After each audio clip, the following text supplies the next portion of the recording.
Bismillah, Assalamualaikum warahmatullahi wabarakatuh. Semangat pagi anak-anak solihah. Pagi hari ini kita akan melanjutkan materi yang kemarin, materi tematik, yaitu mengenai perubahan akibat suhu.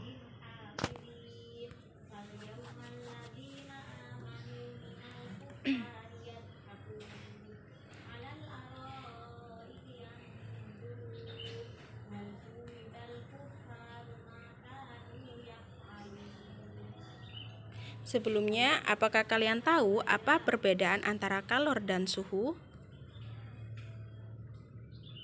Ya, kalor adalah salah satu jenis energi yang diterima atau dilepaskan oleh suatu benda.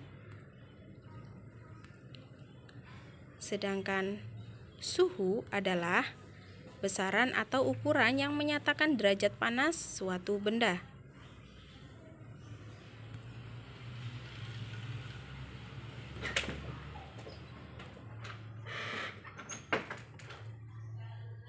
Jika suhu suatu benda menurun, maka energi panas pada benda tersebut juga sedikit.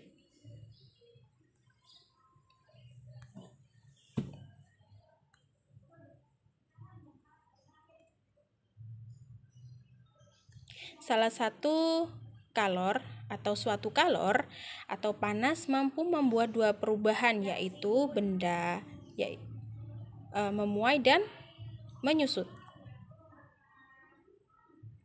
Benda atau zat padat akan mengembang jika dipanaskan dan menyusut jika didinginkan.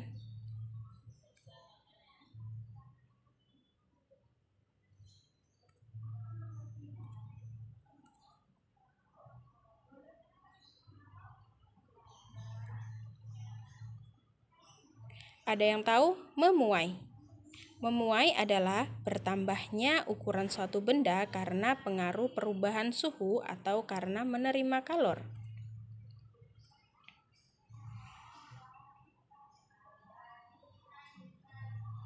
Menyusut adalah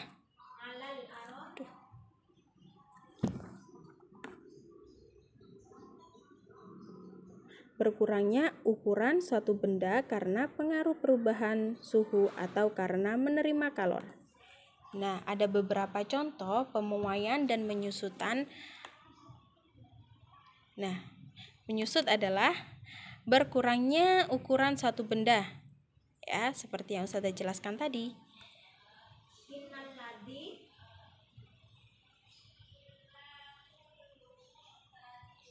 Ada beberapa contoh pemuaian dan penyusutan. Yang pertama adalah rel kereta. Pemasangan rel kereta api harus menyediakan celah antara satu batang rel dengan batang rel lain. Hal ini dikarenakan saat suhu meningkat di siang hari, batang rel akan memuai bertambah panjang. Nah, celah ini antar batang rel tersebut bertujuan agar kedua batang rel tidak bertabrakan. Jika terjadi tabrakan antara batang rel, rel kereta akan menjadi bengkok dan memungkinkan terjadinya kecelakaan kereta api.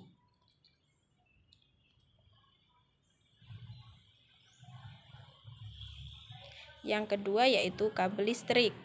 Nah, kabel listrik yang dipasang di lingkungan tempat tinggal dapat memuai karena terkena sinar matahari, sehingga terlihat mengendur. Nah, adapun pada malam hari, kabel tersebut akan kembali ke ukuran semula. Oleh sebab itu, kabel listrik sengaja dipasang sedikit kendur agar tidak putus saat menyusut di malam hari. Yang ketiga apa? Ya, kaca jendela.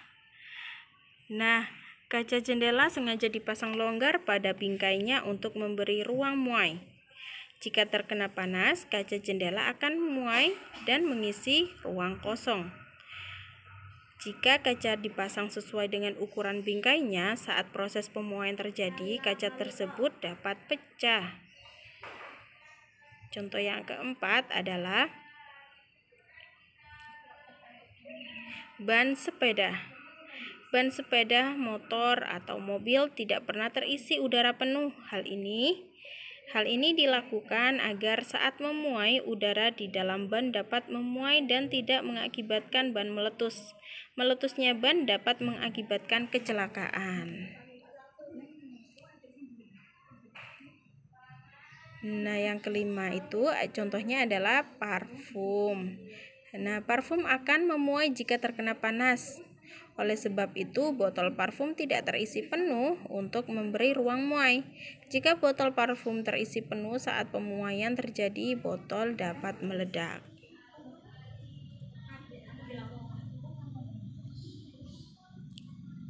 Yang keenam yaitu termometer. Air raksa atau alkohol yang digunakan pada termometer suhu badan dapat memuai saat terkena panas tubuh. Cairan tersebut akan menyusut kembali saat termometer tidak digunakan untuk terkena suhu yang lebih dingin. Nah, ini adalah contoh termometer sama halnya seperti yang kalian pernah lakukan percobaan termometer. Ketika botol tersebut kita masukkan ke dalam air panas, maka air yang ada di dalam botol itu akan naik ke atas ya, memuai dan naik kepada sedotan. Nah, jika air panas itu menurun suhunya menjadi dingin, maka botol sedotan yang ada di dalam botol itu akan menurun airnya. Nah, itu tadi adalah beberapa contoh perubahan akibat suhu.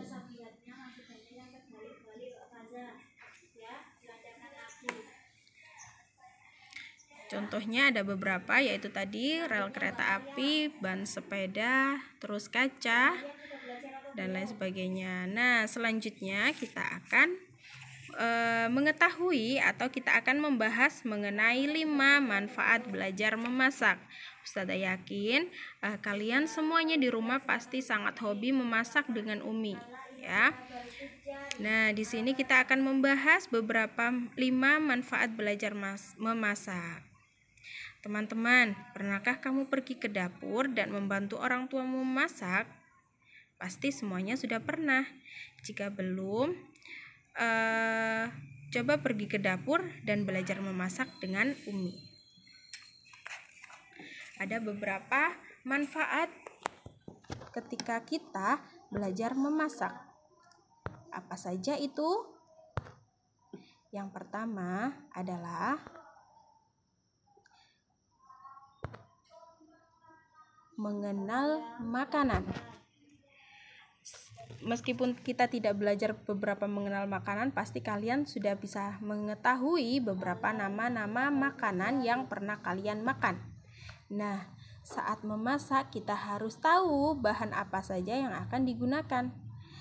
Maka kita biasanya butuh yang namanya resep.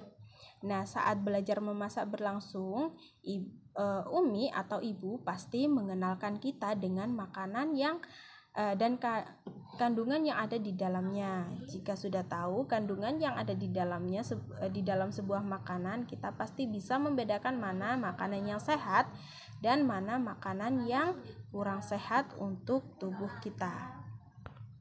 Maka dari itu kita harus mengenal makanan tersebut. Nah, yang kedua yaitu tertarik untuk makan. Nah, saat belajar memasak, kita akan bertemu dengan bahan-bahan makanan yang mungkin belum kita atau mungkin kita belum pernah melihatnya. Nah, hal itu akan menimbulkan rasa penasaran di dalam diri kita. Jika sudah penasaran, kita pasti tertarik untuk mencoba bahan makanan itu. Nah, hal ini sangat bagus karena bisa menjauhkan sifat suka pilih-pilih makanan. Yang ketiga apa? Mengatur waktu. Nah, saat memasak kita harus tahu kapan waktu memasak bumbu dan berapa lama waktu untuk memasak sayur atau daging. Nah, secara tidak langsung hal itu akan membuat kita pandai mengatur dan memperkirakan waktu. Nah, hal ini sangat berguna saat kita bisa mempraktekkan atau kita bisa memasak setiap harinya untuk membantu Umi. Nah, yang keempat adalah menghargai makanan. Bahan makanan itu harus dibeli, ya. Kita membeli bahan makanan itu menggunakan uang. Nah, bahan makanan juga harus dimasak terlebih dahulu. Belajar memasak akan membuat kita lebih menghargai makanan. Ya, saat kita sudah bisa menghargai makanan, kebiasaan membuang-buang makanan pasti akan berkurang secara perlahan, karena kalian bisa merasakan bahwa membuat sebuah makanan itu sangat tidak mudah.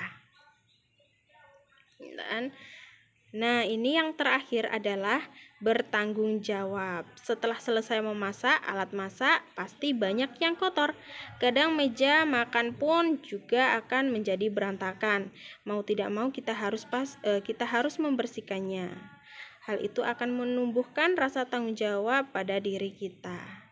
Nah, sampai di sini dulu pembelajaran kita hari ini. Ustazah ucapkan jazakumullahu khairan atas perhatiannya. Ustazah tutup. Assalamualaikum warahmatullahi wabarakatuh.